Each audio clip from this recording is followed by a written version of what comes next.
Hello again, and welcome to another instalment of spooky stories. And this story I'm going to be reading from Mary Shelley's Frankenstein. Again, another classic tale has been retold many times to varying effects, but the original story still stands really well. It's groundbreaking for its time, and a story that is still really enjoyed today. So, yeah, I'm going to read a bit of the opening chapter again. So, just a little bit of background. So, the opening chapter actually begins the prologue with Captain Walton, who's taken a trip to the North Pole, writing letters to his sister about his travels. So the first few letters aren't really that integral to the story, so I'm going to just begin from the letter where he finds Victor Frankenstein, where the two of them meet, and then as they as he takes Victor Frankenstein onto his boat, eventually Victor starts to relay his tale of his creation. So, here we are. Letter 4 to Mrs. Seville, England, August 5th, 1700. So strange an accident has happened to us that I cannot forbear recording it, although it is very probable that you will see me before these papers can come into your possession. Last Monday, July 31st, we were nearly surrounded by ice, which closed in the ship on all sides, scarcely leaving her the sea room in which she floated. Our situation was somewhat dangerous, especially as we were encompassed round by a very thick fog. We accordingly lay to, hoping that some change would take place in the atmosphere and weather. About 2 o'clock the mist cleared away, and we beheld, stretched out in every direction, vast and irregular plains of ice, which seemed to have no end. Some of my comrades groaned, and my own mind began to grow watchful with anxious thoughts, when a strange sight suddenly attracted our attention, and diverted our solicitude from our own situation. We perceived a low carriage, fixed on a sledge and drawn by dogs, pass on towards the north at the distance of half a mile. A being which had the shape of a man, but apparently of gigantic stature, sat in the sled and guided the dogs. We watched the rapid progress of the traveller with our telescopes until he was lost among the distant inequalities of the ice. This appearance excited our unqualified wonder. We were, as we believed, many hundred miles from any land, but this apparition seemed to denote that it was not in reality so distant as we had supposed. Shut in, however, by ice, it was impossible to follow his track, which we had observed with the greatest attention. About 2 hours after this occurrence, we heard the ground sea, and before night the ice broke and freed our ship. We, however, lay to until the morning, fearing to encounter in the dark those large loose masses which float about after the breaking up of the ice. I profited of this time to rest for a few hours. In the morning, however, as soon as it was light, I went upon deck and found all the sailors busy on one side of the vessel, apparently talking to someone in the sea. It was in fact a sledge, like that we had seen before, which had drifted towards us in the night on a large fragment of ice. Only one dog remained alive, but there was a human being within it, whom the sailors were persuading to enter the vessel. He was not, as the other traveller seemed to be, a savage inhabitant of some undiscovered island, but European. When I appeared on deck, the master said, "He is our captain, and he will not allow you to perish on the open sea." On perceiving me, the stranger addressed me in English, though with a foreign accent. "Before I come on board your vessel," said he, "will you have the kindness to inform me whither you are bound?" You may conceive my astonishment on hearing such a question addressed to me from a man on the brink of destruction, and to whom I would have supposed that my vessel would have been a resource which he could not exchange for the most precious most precious wealth the earth can afford. I replied, however, that we were on a voyage of discovery towards the North Pole.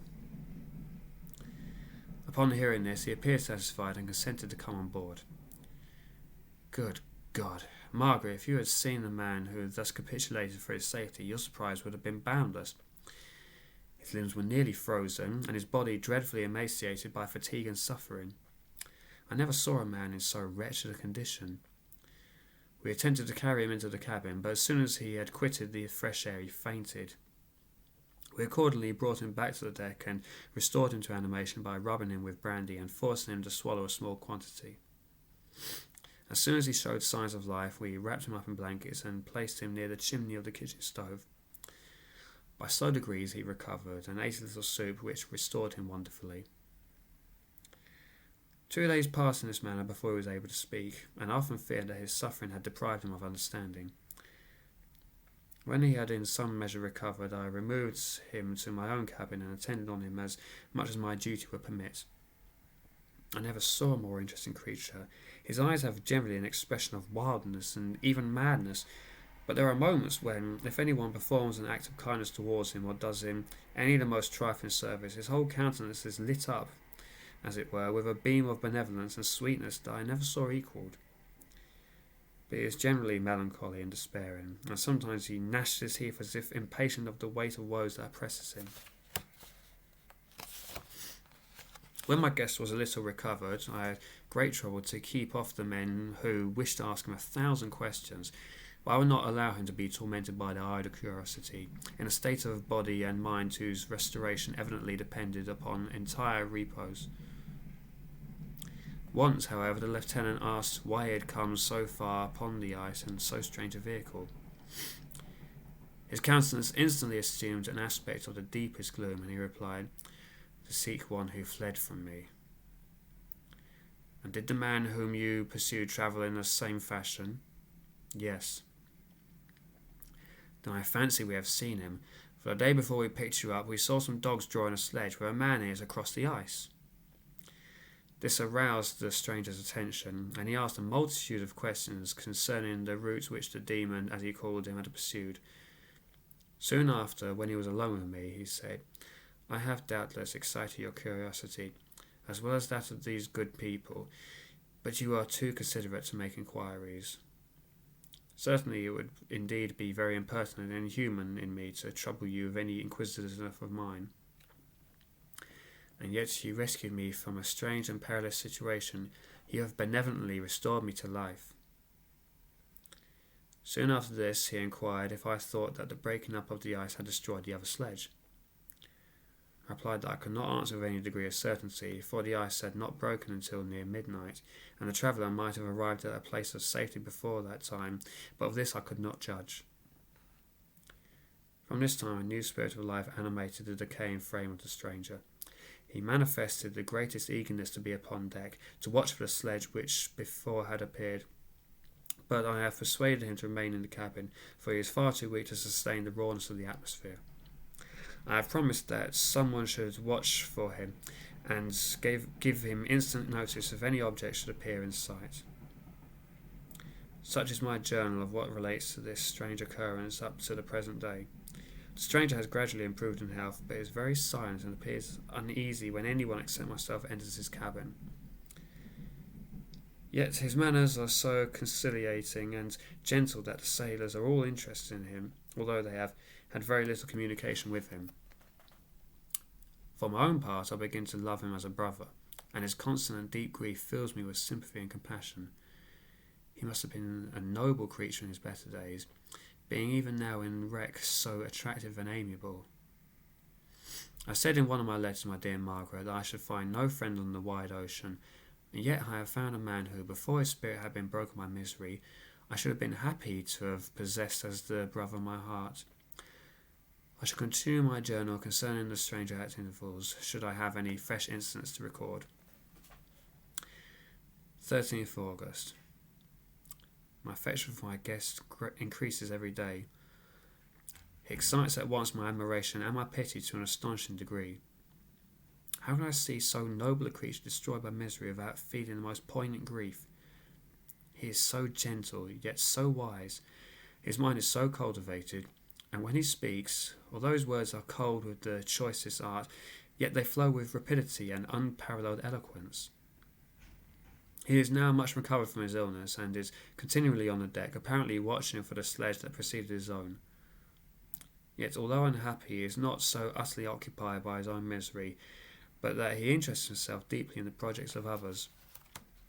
He has frequently conversed with me on mine, which I have communicated to him without disguise.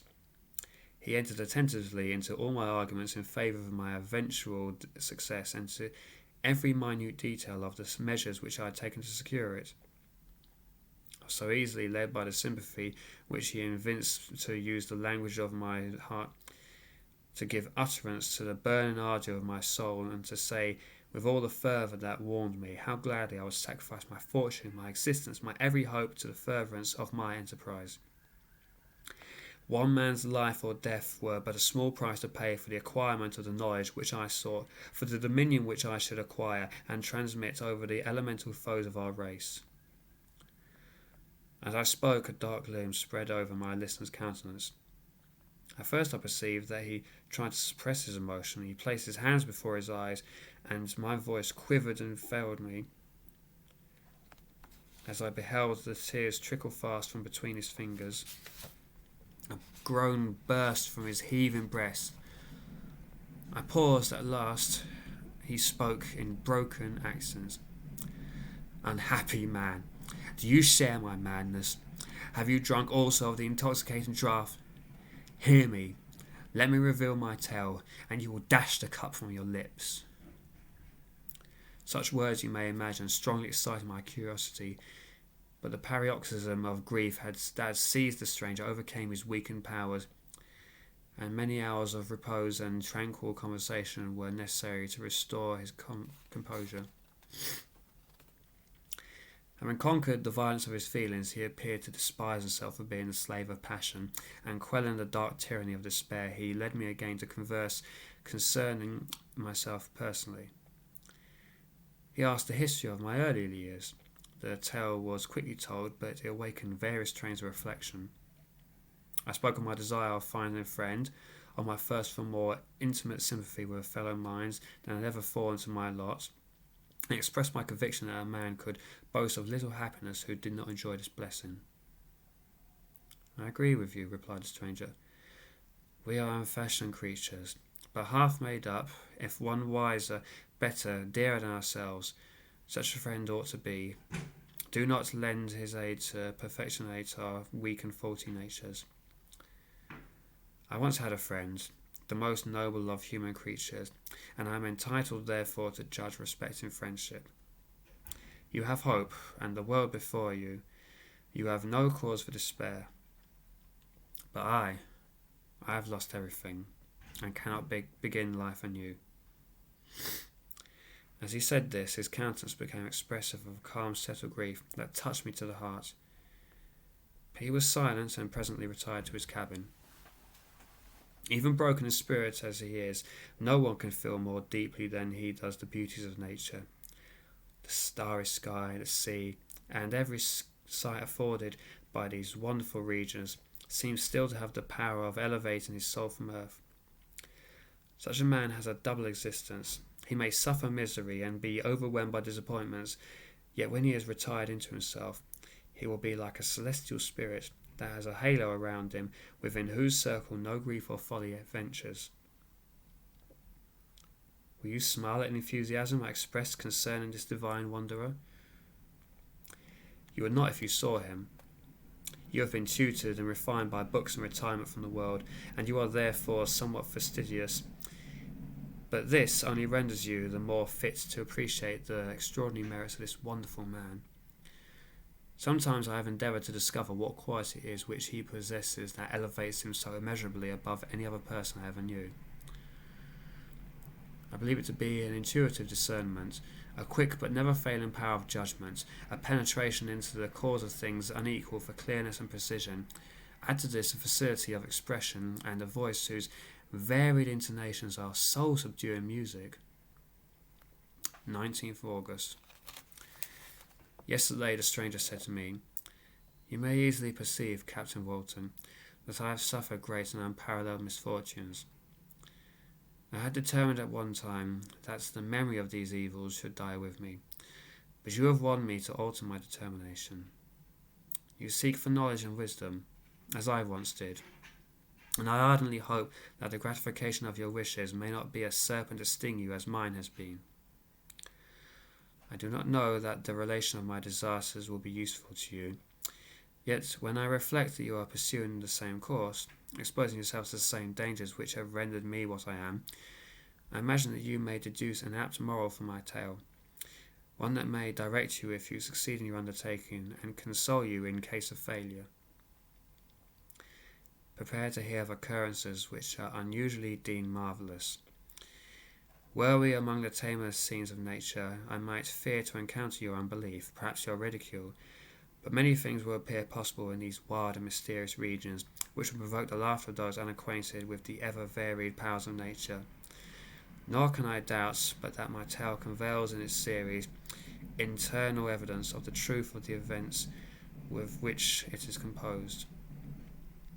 You may easily imagine that I was much gratified by the offered communication, yet I could not endure that he should renew his grief by a recital of his misfortunes.